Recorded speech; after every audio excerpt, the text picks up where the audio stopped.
I think my earliest memory was probably the first meeting we had with all of the guides. And a lot of us knew each other from being involved in wildlife conservation organizations over the previous years before the hunt ever started.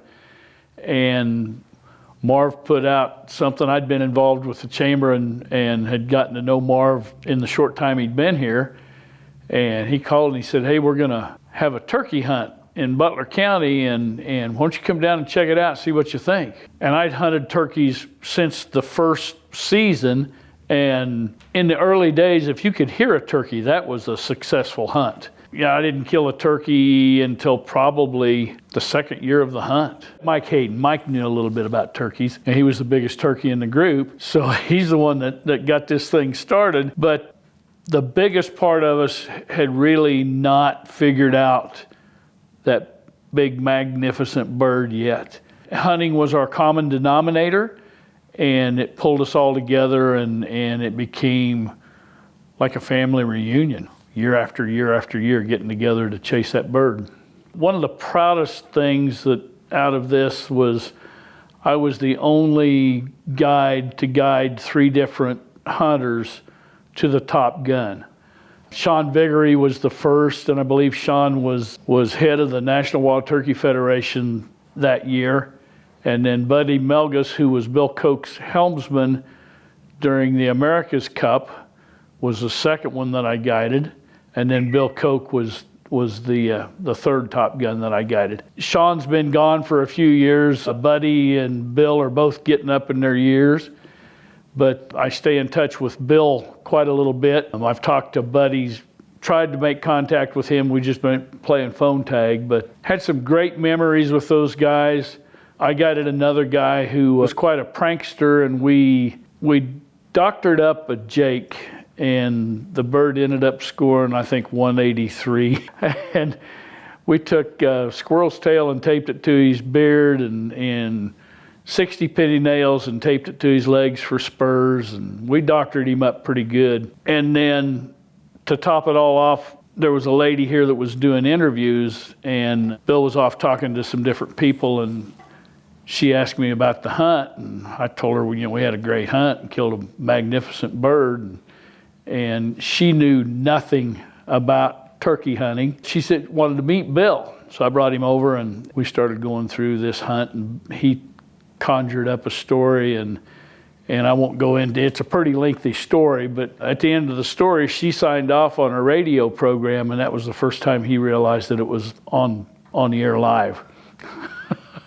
To El Dorado, the economic impact has just been phenomenal. We're up well over $750,000 in economic impact in just the 3 days that we're here for the hunt. The El Dorado people have gotten to know a lot of different celebrities over the years. Friendships were made that were lasting sometimes until one or the other passed away. It's something that El Dorado has looked forward to for going on 40 years now.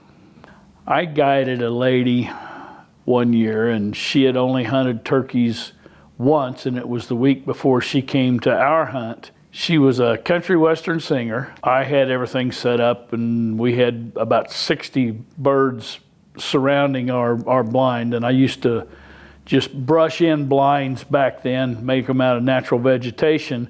The birds were just all but climbing in the blind with us. And I looked over, and her knees were shaking, and I reached over and I touched her shoulder. I said, they're not going to shoot back, just relax. She was hyperventilating, and we ended up getting a bird the second day, and she was just overwhelmed by the entire experience. But when you've got 60 birds trying to climb in the blind with you and all around us, the first day she couldn't even raise her gun to get a shot because the birds were just everywhere.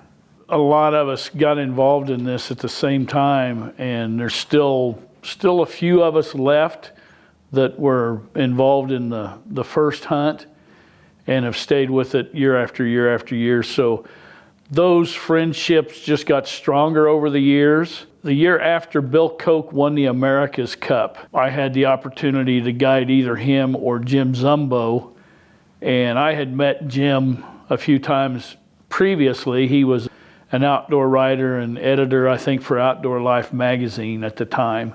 I had a little bit of a connection because the Koch Ranch, my great-great-grandfather built a lot of the ponds on that ranch with a team of horses and a slip and managed their ranch for a number of years. So I chose to guide Bill, and he was not used to people treating him like I treated him. I figure you put on your pants the same way I do or you're doing it wrong.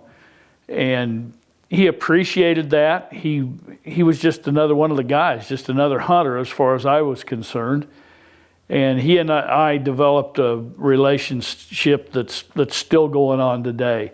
You know, we stay in contact. You know, we visit several times throughout the years, and I managed a ranch for him for, I think, 11 years. I've been out to his ranches in Colorado a couple of times and spent some time with him. When it was decided that it was not going to continue, we just had so much fun over the years that I didn't want to quit playing. So I reached out to a number of people, and at the last governor's hunt, Mike came in and we exchanged greetings, and he said he couldn't wrap his head around the fact that this was going to be the last time we did this. I said, well, it doesn't have to be. And he asked me what I was thinking, and I said, I got some people together that want to keep this thing going. He said, let's do it. Without Mike's blessing and Becky Wolf coming on board, this hunt wouldn't be what it is. You know, the wild turkey's been good to me. Not the bottle, not the one in the bottle, but the bird has been good to me, and this hunt is good for the wild turkey, and we hope to continue it forever and ever. Long past our days.